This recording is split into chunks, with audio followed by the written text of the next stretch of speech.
Hello, friends. I am Jessie. I'm Caitlyn. And I'm Lauren.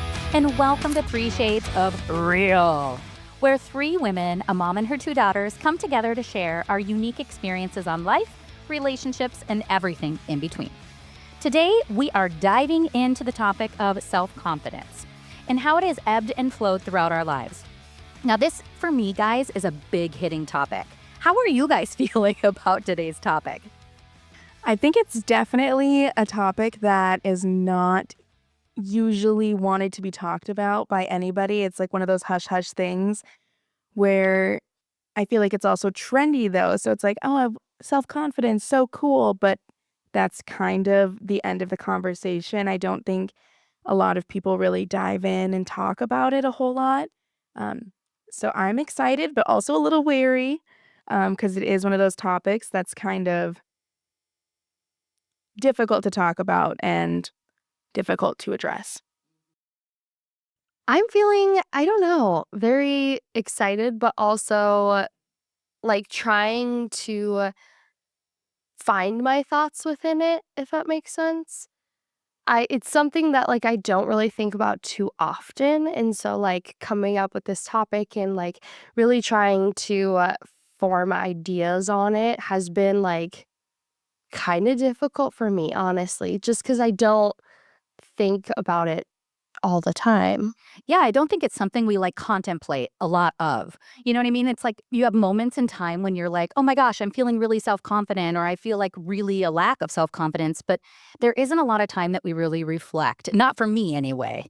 Like it's like these moments in time that it is addressed, but then it's like a fleeting moment. Yeah, and that's for me as well. Like I associate a lot like of self-confidence with like a career or like knowledge more so than anything. And so like either I'm really knowledgeable about this and I'm very self-confident, or I'm like I actually know nothing. Don't ask me. And I think too that the topic or the theme of self-confidence, especially for women, is like a taboo subject. Like when I talk to other people or look at articles or like think about self-confidence, I think it means different things when we're talking about like the male population than the female population. Yeah, I agree. And I like that Caitlyn brought up the fact that she views self-confidence more in like a work setting situation because I feel like I'm the complete opposite. I feel like when I hear self-confidence, I think of body image, the way that I'm physically presenting myself, and like the way that I walk, the way that I talk, the way that I look. And so I love that Caitlyn added that depth piece of not only is this like a physical thing to look at, but it's also the way that you present yourself in a work setting or professionally. And I think that that's a really interesting way to look at it as well. Mm-hmm. So what do you guys think the difference is between self-confidence and like self-esteem? I feel like when I think of those two, self-confidence to me is like an outer thing. Um, Self-confidence is the way that you hold yourself, the way that you present yourself. And then I feel like self-esteem for me is how I feel about myself on the inside. And I think that comes from the differentiation that I have between those two things. I feel like I present myself as a very chest high, confident, sturdy step. Like I know what I'm doing and I'm confident in the shit that I do. So I think that that's where my self-confidence come in.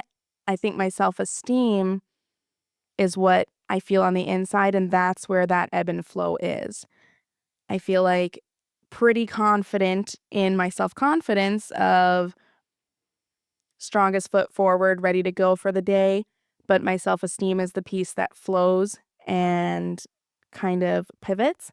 And I feel like there's days where on the inside, I don't feel as good as the way that I portray myself. So it sounds like self-esteem is more like an internal like view, like a like value, worth, and confidence is more like ability driven. Is that what I'm hearing you say? Yeah, from my perspective, that's how I view it. Do you guys? Yeah, I think I totally agree. Like, it's hard to differentiate, I think, when we're talking about self-esteem and confidence because they play into each other Yeah, I was just thinking like self-esteem is more like how you talk to yourself in your Ooh, head. yeah. And like self-confidence is more like if like how are other people portraying me? Like how do they think about me? Yeah. Like if I'm confident in this subject, I know that like I know the things, if that makes sense. I don't know how else to put it. So it's kind of like thoughts and actions. Yeah. It's kind of what the theme is. Like, Mm-hmm. Caitlin, you mentioned like that internal self-dialogue versus like what you perceive other people thinking about you. Isn't it crazy how different those two messages can be? Yes, it is. It very much is. Yeah. It's insane to think about. And I always think like if I am having like a self-esteem moment where like the dialogue in my head is negative, I'm always like, wait, wait, back up. Why are we feeling this way? Why are we thinking this way? If somebody else would be hearing those thoughts, what would they think, kind of a thing? Like somebody that loves and cares about you, like those kinds of things. Wow, like that's a really evolved position because I think not a lot of people actually like realize when we're talking to ourselves like that. And I think like our internal voice can be the harshest freaking voice. Like the way we speak to ourselves, we would never allow somebody else to speak to us like that. Why do you guys think that is? I think we're our own worst critics, and it's easier for us to say those things about ourselves because in the next breath, we could be like, "Ooh, damn, I look good." Or like, "I might have said something really dumb, but dang, I look hot right I'm a now." Or like sexy vice biscuit. versa, like, "Oh, I look like shit right now, but Yeah. I did something really good today and I was a good person." So I think that it's a constant battle, but from both sides. I think and like it's so different from like if you were to say, "Oh my gosh, Caitlyn looks dumb today." Like, you would never think of saying that, Never. Yeah. No. ever. I mean, not that people don't think things like that sometimes, but it's just different when you, like, verbalize. It almost, like, concretes things, and so I think that inner battle inside is because you don't actually have to physically say it out loud, and that was probably a shitty example. I don't often look at Caitlyn and think she looks shitty.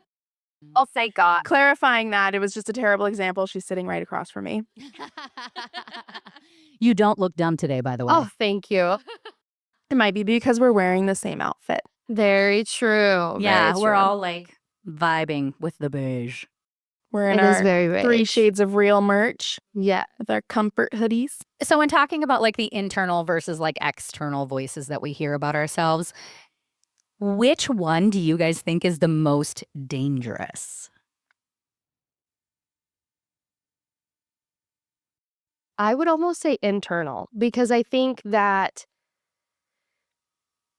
like it can spiral very fast. Like you can go from it being like slightly negative to like really harmful. And I think like at least out loud, um oftentimes like you have people around you, right, that like hear those voices, but like internally like nobody else can understand what's going on in your own head without you verbalizing it. And so I would say like more dangerous, definitely internal. I agree, and I think it goes back to what I was just saying, like, when you say something out loud, it's more concrete and fosters the chance for other people to hear and take that in, and when you're in your own head, you can think whatever without any sort of outside judgment or perception or opinion, and so I do think that your internal voice is so much more scary and influential than external. Yeah, I totally agree. I think one thing about like when we verbalize things, we give opportunities for people to like be a stopgap. Like, oh my gosh, no, you don't. Like, don't think that way about yourself or give you feedback to like reframe or adapt that thought. But when we're having this like rolling conversation in our heads, there's nobody there that stops us from like going down the rabbit hole. Mhm. And I also think that once you have like a thought that comes into your head, say it's negative, we tend, at least I do, tend to look for things that support that thought. Like, for instance, if I wake up in the morning and I'm like, oh my gosh, age is not good to me, I'll start to like evaluate myself and like pick out things that support that. Oh my gosh, you got to have gray hair, or oh my gosh, your crow's feet or your wrinkles. And it becomes more prevalent and actually supports that inner thought than if I come to work and I have that conversation or a statement to you guys. You guys give me some feedback that you're like, girl, it's not that bad. You look 20. I am like always one to pull up picture evidence, and I'm like, look, you're aging in reverse and you don't even use Botox. Like, what Lord are you praying to? Because this is insane. I'm always like, high school, we were sisters a lot of the time. So When you guys still get confused as sisters. absolutely. I've even been called her mom. I love that. And I love the person that actually did that. They are my hero. I think this speaks to the importance of who you surround yourself with, too. Absolutely. You know, because if we're having these like negative thoughts or we make these statements, you want to have people around you that are going to push back, that are going to give you the opportunity to reframe, that are going to tell you what they think and hopefully want to build your self esteem. And also people that you feel comfortable enough to like bring it up to. Like, because I mean, there's not everybody in the world is like has friendships like this. And I think they're so important because you are able to bounce ideas and bounce thoughts and feelings and situations off of each other and grow your self esteem and self confidence. Mm-hmm. Well, I think I know for like a personal standpoint, I've had people around me that actually do the opposite, that would actually lean into and feel better about themselves if I felt bad. And so I think it's so important to make sure that you have those really genuine friendships that they want to see you do well and they want to see you just be your best version. Yeah, I agree. Hmm. So I think we can all like get on board with that self-confidence is it matters. Absolutely. I think it impacts every single piece of who we are. Yeah. Yeah. So when you guys were younger, what what did self-confidence mean to you? What experiences did you have with self-confidence? I guess I think of so I think of like high school, right? Because like I mean that's like the biggest that moment like when you start to think of like everybody is like almost looking at each other for what's cool, what's not cool, what's in and not in and like I don't know. That's like my I don't know, time in my life that it was like the most important, I'd Mhm. say. What about when you were a kiddo? Like when you were a kiddo, say age 0 to let's say 7. What did your self-confidence look like that and what messages did you receive about confidence? I guess I would say like messages. I think of like social media during that time too, of like it was very like how you look and how like that kind of stuff. Like how you look, how you present yourself, how confident can you be in those times. But then I also think of like I love like growing up and like because I mean we lived in Bismarck and we were kind of on our own and I always think of like I loved that like I got a lot of my self-confidence from you, I'd say. And so, like, I loved that like, going out or going to places like the grocery store, going to pick stuff up, and, like, you were just always, I don't know, confident, no matter what you were wearing, and so I even, like, think about that, like, today, like, of being like, "Oh, maybe I should kinda dress cute, like, I'm going to town to go grocery shopping. Why in the world do I need to look cute to go grocery shopping?" And then I think of, like, "Oh, I mom went grocery shopping in her sweats," and I'm like, "Hmm, I'm gonna pull out my sweats." Absolutely. Ain't no chicken need to be bought with heels. Exactly, exactly. And so I guess I'd say I got a lot of, like, the influence from family members, and then also, like, social media was growing during that time and, like, magazines and stuff like that, I guess is what I think of. What about you, Laura? I think after having a kid, like that age 0 to 7, so my son's 2 right now, but in thinking about self-esteem at that age, I can't really remember how I was personally feeling, but I think after having a kid and seeing that perception and kind of living life through another lens, through Kaysen, I keep asking myself this question, like, when did being chubby stop being cute? Valid. At what age? Because right now, Kaysen's 2 and he is a little ham. He is so tall. Like, all toddlers are just chubby and, like, just, like, so cute. And so that's, like, immediately where my head went when you asked about ages 0 to 7. I'm like, "When does chubby stop being cute?" And I've always been a bigger girl, um, my whole life, I've always been chubby, and I don't think it was something that I noticed in that age range. I didn't notice being bigger than all of my friends, and I was taller too. I mean, I'm really short now, but at that age group, I was the tallest in my class. Like, I was all throughout grade school, I was the tallest girl, I was the biggest girl, but I didn't notice that at the time. It wasn't something on the forefront of my mind until later on. Um, but I think that that kinda comes into play when you start, talking to boys and then really caring about what your appearance is, and before that age gap, 0 to 7, I mean, you don't care. You're like, "Should we go get ice cream? Should we go play at the park? Should we sit on the couch?" Like, you don't think about the way that you look while doing those things. Yeah, I think childhood is, like, beautiful because we didn't have the self-awareness, like, and we didn't really give a shit about what other people thought. It's and you guys grew up in a different time. Like, we didn't have social media. We really didn't watch a lot of television. There really wasn't this huge focus on, like, external appearance. And so I think that was really, like, a benefit to me and people in my generation. But, when I think back to my childhood, gosh, I really honestly felt like I could do frickin' anything. Like, I did. Like, I remember being out in my front yard and, like, doing tumbling and flips, and I'm like, "I could go to the Olympics," and dudes, I sucked. Bad.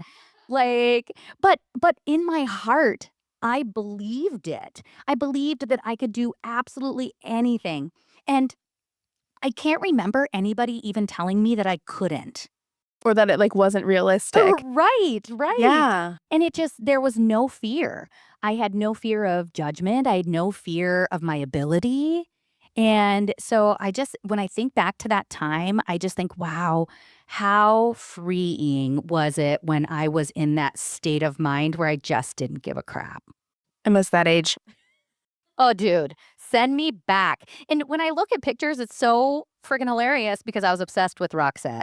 You guys probably don't know who that is, but she had this cutest little pixie cut and she was like hardcore. And I wanted to look just like her and be just like her. So for the majority of my childhood, I looked like a boy and I loved it. I just rocked it and didn't think anything about it. Now I look back at pictures and I'm like, what were my parents thinking?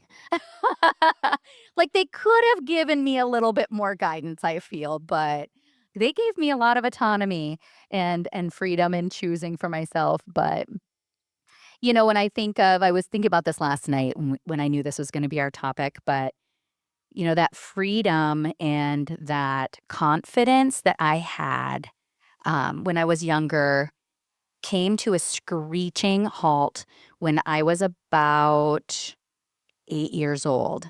And I remember this experience so vividly. And it was almost like the curtain was lifted for me. Um, I grew up in a neighborhood full of kids. And so, in the morning, our mom would kick us out and she'd make us go play. And, I don't want to see you again until, the sun goes down. And so you'd kind of make your way around the neighborhood and play with different people. And I remember this one day, I was over at a friend's house, and I had to go to the bathroom. And I was about 3 blocks away from my house, and I had asked my friend, "Hey, can I go into your house to use the restroom?" And she went in and asked her mom, and her mom said no. And it was so confusing to me at the time, but the message was, and why her mom wouldn't allow me in the house is, because of the status of my family. I was kind of seen as a renegade child without a lot of, like, parental guidance, I guess, because my mom and dad worked a lot, and so I was on my own a lot. But, she'd called me dirty, and that was why she wouldn't allow me to come in and use her restroom. So I had to hike back home and use the restroom and then come back, and it really wasn't until that moment that I started to, like, question, is there something different about me or my family, and what does that mean about me? And I tell you what, it changed my life completely from that one moment. Well, in that age, how could it not? Yeah. You know what I mean? I even think about that happening now, like, if something at our age now and that like, something like that happened, I don't even know what I would do or how I would respond, but imagine being 8 Yeah. I didn't know how and to not respond, having yeah. the confidence to be like, "That was really rude of you," or, or like, "Why would you say something so hurtful?" I mean, you just kinda tuck tail and bolt at that age when you don't really have, the ability to kinda stand up for yourself yet. Well, and I think even following that, like, I didn't realize how profoundly it had affected me, and there were times during my life, actually, when I was growing up, that I thought back to that moment, and I kinda dismissed it. I kind of rationalized it as, "Oh, Jess, you're oversensitive, that really wasn't a big issue, and you're, creating meaning of this circumstance or situation that's not there." But fast forward, actually 25 years after this, that same little girl that I was playing with came up to me and apologized. Apologized for that moment that her mother said I was too dirty to be allowed in their house. And it was almost at that moment that I felt so validated. I'm like, "Oh, thank you." Yeah. Well, and that's amazing for her too at that age to recognize that it was wrong. Cause I mean, she had to have known it was wrong at that moment and just kind of been carrying it and being like, oh my God, that was shitty. But then also not feeling confident or having the ability to walk up to you and be like, hey, I'm really sorry. My mom said that at that time. Right. But to come back that many years later and wrap around and, give you that apology, that is so cool. Yeah. A piece of my heart healed in that moment. Just because I was able to look back and fully kind of full picture, um, really understand what it meant about me, really. Yeah, Yeah. So interesting. it is. So fast forward to high school. I feel like high school is a crapshoot for all of us. Like, I don't know anybody, really. I don't know one damn person, even like the most popular of people, saying that when they were a teenager, that they didn't have fears or doubts about themselves. Tell me about your guys' experience, like, as you guys were making your way into, like, high school. I think I'm gonna take the reins first, but I also feel like I need to back it up a little bit, just because 'cause we're talking about, like, the evolution of self-confidence. So we talked about, like, 0 to 7, um, and I didn't really notice anything or, you have that blissful period of just, like, existing without anything else happening around you. Um, I think when I really first started noticing things was when I got a little bit older, probably 8 to 10, and you start having your sleepovers with your friends. And I'm gonna take, like, the body image route just because that was my experience with my evolution of self-confidence. Um, and once I started going to these sleepovers, I would be spending the night during birthday parties, and all my friends were sharing clothes and doing all of these things, like playing dress up. And I never got to participate because I was so much bigger than all of my friends. And that's been true my whole life, whatever up until now too. But it's like those little things like that that you can't partake in, but then having to pretend like you're okay with it because there's absolutely nothing you can do about it. Or I remember playing outside at a friend's house and it got late and we were going to play flashlight tag, and it was starting to get cold, and they were like putting coats on, and everybody was putting coats on, and like sharing her sister's clothes. And they had to dig through an old box of her dad's stuff and find something for me. And I am like 12, mortified. And I'm like, I'm like, you guys, I just don't even want to play. And like, I took that shit like a beast though. Like I was like, oh, whatever. And that's why I'm the funny friend, because you have to, like, they always say the fat friend is the funny friend. And I hate the word fat, but that's the saying, fat friend, funny friend. But it's kind of true. Like, there's a lot of validity in that because you just have to, like, take these moments and, like, make a joke out of it. And I think a lot of that was just to, like, protect me. And I was in control of that. And, like saying, oh, haha, like, I have a stupid coat. Like, you guys all have your fun pink coats. Like, it's like beating them to the punch. Yeah. Which none of my friends ever said anything, but it was just that piece of me being able to take control of that. I think middle school was really tough for me in that aspect, and I think I shifted to having a lot of attention-seeking personality traits to kind of foster that piece that I was missing, like, "Oh, I'm the bigger girl." I felt like I had to put in double time, double work to get that validation and attention that all of my friends were getting because they had the body, they were athletic and doing all the things, and they got a lot of attention that way. And so I feel like, and attention from other girls, guys, attention from teacher, like, you know what I mean? Just not like physical attention, but yeah, just in that sense. So I think that was really my struggle period was in middle school. And then I honestly don't remember when it happened. I don't think it was a pivotal thing, and maybe it was, but maybe it wasn't that pivotal because I don't remember. But I just snapped out of it, and I just decided, like, there is no reason. This is my body, and I feel good. I mean, I was in sports all throughout middle school and high school. I kept up, and I felt good about myself. Like, I felt like my body was doing what it was able to and supposed to do. And so I didn't feel like my size was really holding me back in any of my abilities. It was my thought of my size that was holding me back. And so I think once I realized that, it really helped me shift and be like, this has nothing to do with who I surround myself with, the things that I'm able to do. It's just a body. And so after I realized that, I mean, I feel like I am a very body positive, self-confident person, in that aspect of self-confidence. Um, but it was tough. It was a very long road, very lonely, because it's also something that you feel like back then I could have never had a conversation like this because it's so vulnerable. Oh, yeah. I can't even imagine having a conversation like that at that age. I mean, with anybody. Yeah. Yeah. But now, like I said, I mean, it's my body and I love my body and it got me to where I am today. So can't really complain. Well, and I think there's a lot of stereotypes that come along with it that we're kind of fed is, if you have a body that is, broader, bigger, your frame is bigger, you're tall.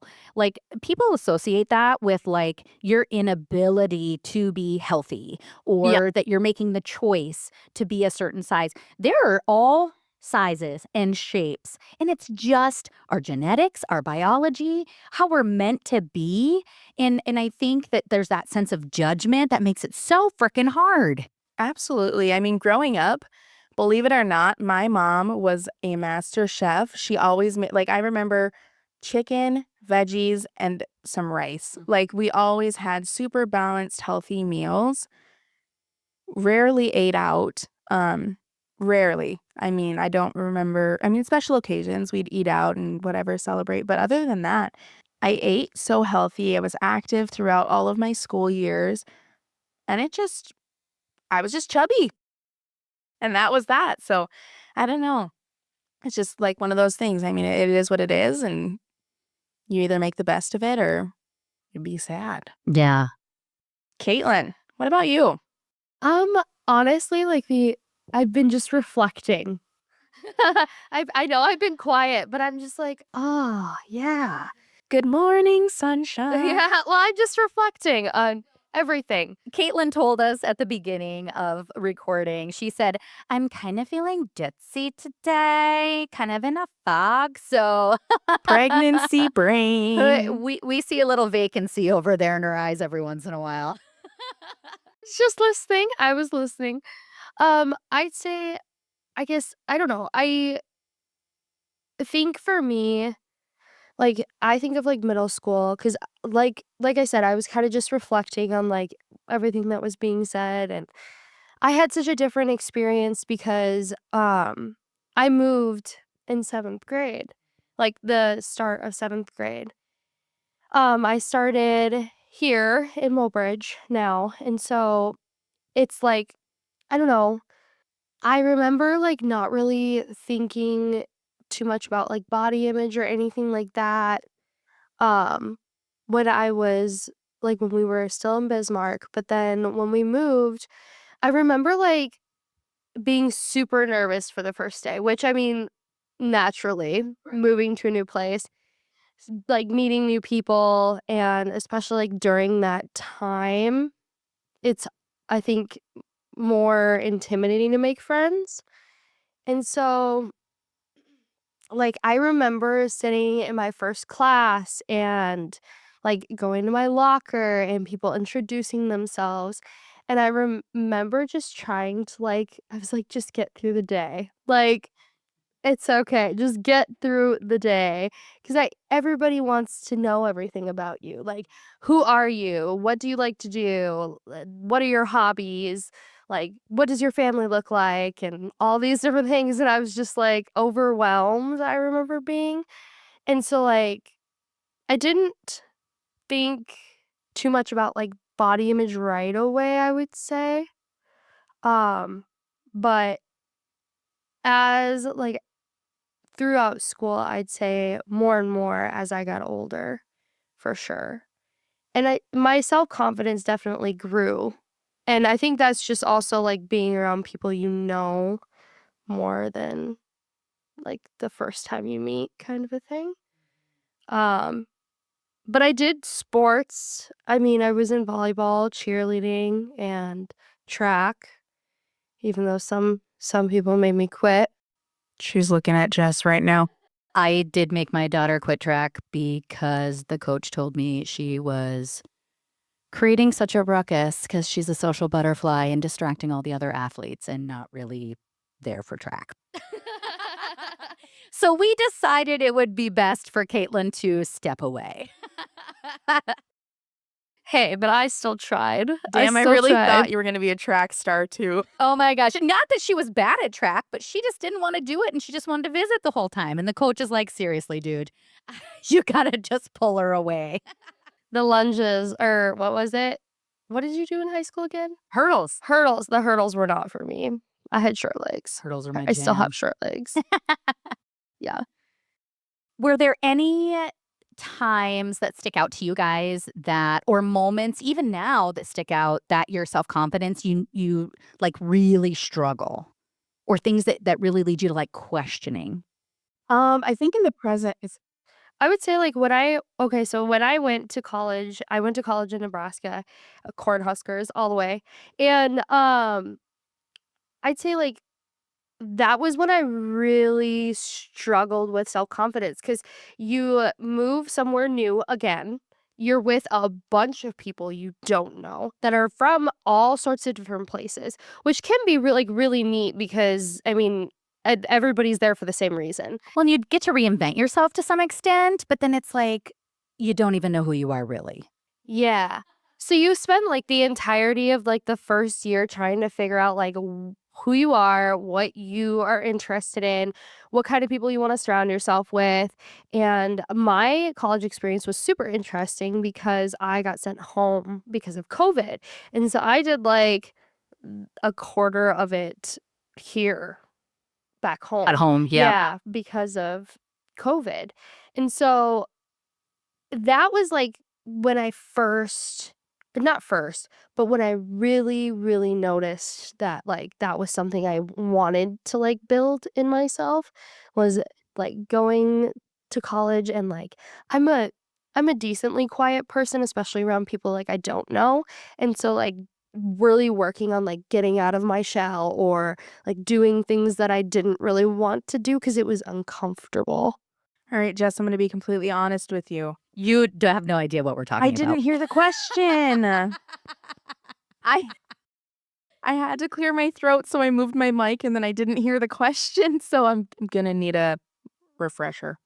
So I was just asking, like, are there moments or times in your life that you've been like, holy crap, your self confidence was super low or it was super challenging? Oh, for sure. I think so after I built my body image self-confidence, throughout school, I think the only time that was really challenging for me in reference to my self-confidence was when I started to work for you.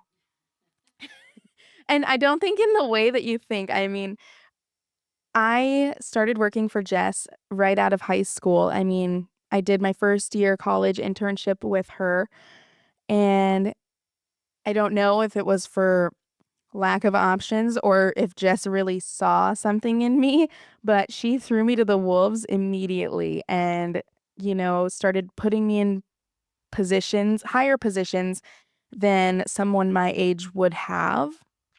But I think it's just because she solely believed in me. Absolutely. You're definitely right. It wasn't because of me feeling like I had to. It was me noticing your ability and potential, and you continue to blow me away. Well, thanks. But I think that was the scariest thing because I remember we started working on projects at the office, and I would have to speak in front of people of higher power and, like, coming into it, first year college student, I mean, I was 19, 18, 19, and I am sitting in front of boards of people talking and trying to get them to take me seriously.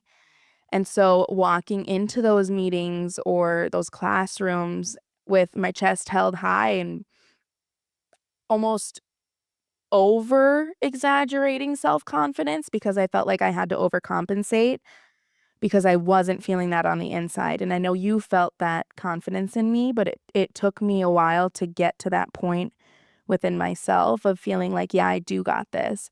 I'm doing this for a reason. I am competent in what I'm being asked to talk about. And I think that it's something that I still struggle with, just being so young and, not having a bunch of degrees under my belt, but also being competent and knowing the content of what I'm sharing. So just being confident in sharing that and feeling comfortable. And I still feel like that piece of me in the back of my mind is like, why do you think that you're able to do this? Like What makes imposter syndrome you? almost. Yeah. And it's so challenging. And like I said, it's gotten a little bit better, but still to this day, I have that feeling and that voice in the back of my head saying, what makes you think you're good enough or smart enough or whatever the case may be. So I think that's a constant struggle, but I think it's something that I've been working on. And I don't really think about them in reference to each other often. But today it's kind of clicking in my head like, if it was so easy, for lack of better word, for me to jump on the self-confidence body train, I know I can do this too. It's gonna take a little bit, but I mean, I had such low body positivity before, and if I can, 180 that, I'm sure that I will get out of this funk and start functioning like a beast. Well, and you guys are still babies. Like, I am 20 years ahead of you, and I think what you described is something that I continue to struggle with. Like, getting in front of people in power or who are an authority over me. I mean, it almost feels like I'm being suffocated. Like, even though I have the education, the credential, the experience, something really important to say, it is the idea that they might not feel that, and it is a work in progress even now, and so I think that there doesn't really come a time when you're like, "Holy shit, I've licked this thing." Like, I think there's constantly situations that make us feel doubtful and insecure. But I think one of the hugest things that I have learned about life is that it doesn't matter really if you're fearful or if you feel um, like you're not equipped, that courage comes from the try, no matter how it turns out, and you learn through it. And so I always remind myself of that is like when the moments when I'm feeling the most insecure and the most nervous, that tells me that it's something really important that I'm still working on. Yeah. So like it's a constant evolution. And I imagine that when I'm 80, I'm still going to be working through some of those things. Oh, for sure. I don't think it's something that just, like, you screw the cap on and you're done. I think it's something that's constantly evolving and new things are gonna come up, and I think it's like you mentioned age, but there's so many other factors too. I mean, I think even sometimes depending on who you're speaking to, what you're speaking about, like being a woman. I know Jess asked me to teach a parenting class. I did take the course, I knew the content, but I wasn't a parent at that time. And so part of me was like, even though I've taken the course, I know what I'm supposed to say, I have a good grasp on all of this information, there was that piece of me that was like, who the hell am I to sit here and, teach a parenting class when I ain't got no damn kids? Like, bitch, I am not a mother. So I don't know, but like it's hard too to shift that perspective and be like, "No, I am. I did take the time and learn the things, and I am competent in what I'm sharing." And it's all just inner talk. I mean, Definitely goes back to like what we talked about in the beginning, like those internal thoughts and feelings and how those affect us. Mhm. So the time in my life, I think, where I felt most insecure in my entire life was when I became a mother. Raising kids for the first time, holy crap.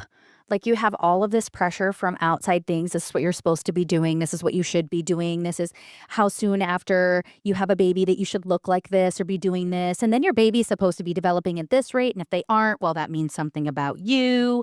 Or, hey, you don't make enough money to do this. Well, you suck. Or, so that was a huge challenge in my life. And, during the time, I didn't really have a strong support system. So I remember just like crying and isolating and thinking that I was the most worthless person ever and doing it all wrong and just going to mess up my kids. Like, I had that biggest fear. I'm like, they're going to hate me.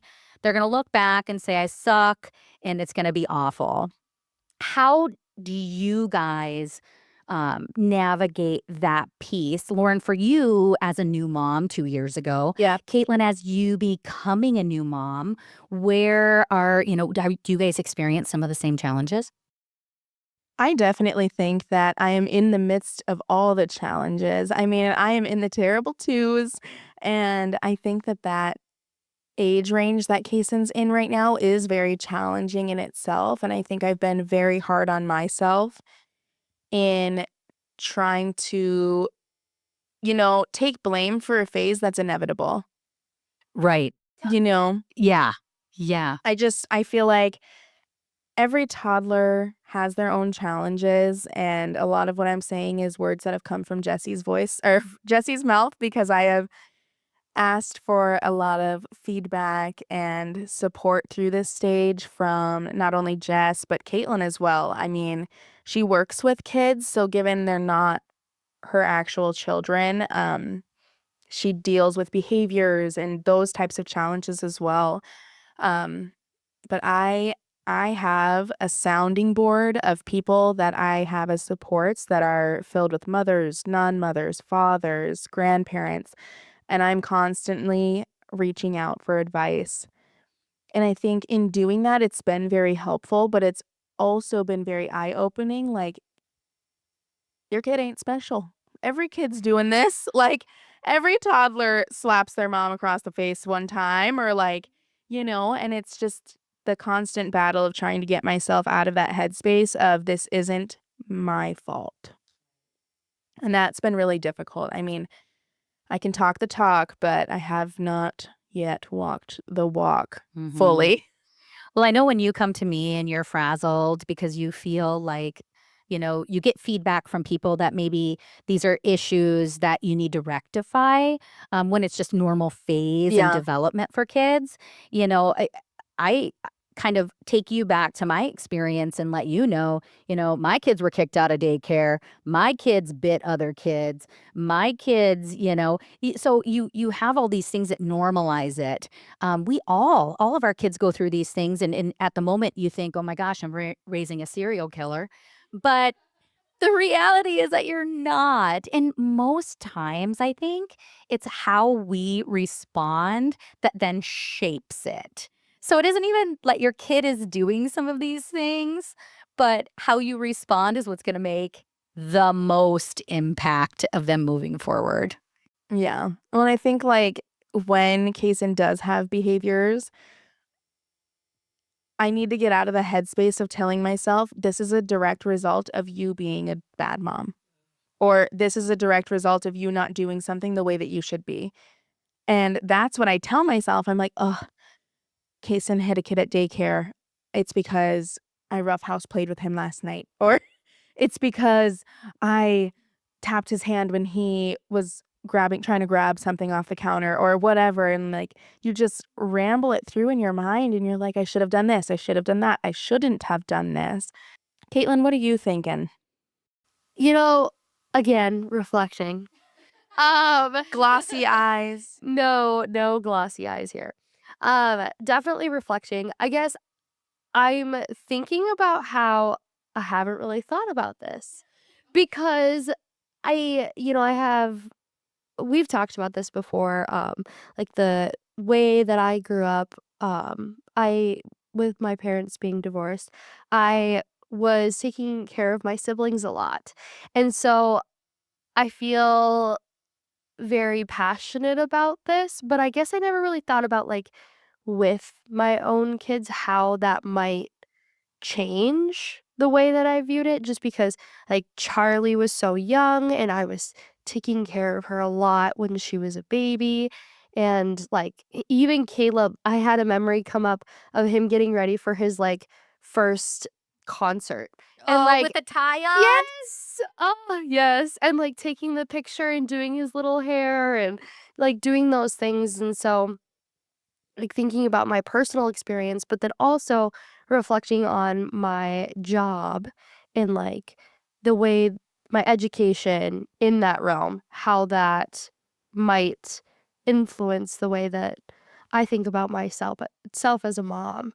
And so I'm I'm really interested to see how that will go because I feel like I can't make an assumption yet or anything like that.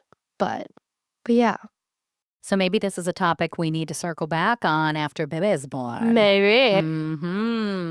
So if you guys could like take a train back in time, what would you tell your younger selves about self-confidence or about confidence? That it's just a perception of your own reality. Like, and I think that we talk a lot about perspective and stuff because that's the whole idea of our podcast. I said something the other day. Oh, I can't remember. I was going to quote myself. It was so good. You should have wrote it down. No, I didn't say it. Somebody told me that I had a false perception of their reality. And I was thinking about that. And like, I went on this, like, because I knew that this podcast was going to be our topic. And I really sat with that for a moment and I'm like, damn, that was really fucking deep. Like, you have a false perception of my reality. You could say that to yourself. Absolutely. It was totally one of those, I don't do the drugs, but that was totally one of those like hits blunt moments. You know? I was like, can I say that on here? I don't want people to think I do that because I Absolutely. don't. But Yeah. like, oh, it's just insane. Like, clouds open. Yeah, the angels sing. Yeah. it was an epiphany. It was. Anyways, so might go get that tattooed on myself later. I don't know. I absolutely think you should. Maybe like on your forehead or your face. There we go. For everyone to see. Yeah. I would say what I would say to my younger self is like, especially like, again, I think of like high school, middle school, and I think of like all of my peers and like everybody's, people are harder on themselves than they ever are on you. Like everybody's more worried about themselves and what they're doing rather than like how you're presenting your paper in class. Like they don't care. They're more worried about what they're doing or their project or what's going on in their lives than like what you're worried about. Absolutely. And thinking about it in reference to like everybody has that inner voice. So everybody's worried about what they're doing. Like everybody's selfish in a sense. Absolutely. When it comes to this, like you're probably thinking like this guy next to me is probably like thinking I'm dressed weird. When really he's probably like this girl next to me is thinking I'm dressed weird. Like we are not as important as we think we are. We definitely are not. No. No. If I had to travel back and address little Jessie, I think I would tell her, you were born with worth. And don't waste your time trying to seek validation from others to prove it. I think that's what I would tell her. That was really deep too. I'm going to get that tattooed on my forehead. I was just going to say that's a really long tattoo. It's going to circle around from my ear to my other ear. Yeah. Awesome. Well, you guys, this is a huge topic, a very vulnerable topic. I think we touched on a lot of pieces, but there's so much more. It's crazy. So we might have to do like a take 2 on this, maybe down the road, because I think there's lots and lots of areas that we didn't get a chance to visit about. But Absolutely. I feel like this is one of those topics that doesn't really have like a good ending point. Like it's something that constantly evolves and changes throughout your life. Well, thank you everyone for joining us. We would love to hear your thoughts, feedback in the comment section underneath the podcast post in Spotify mobile app.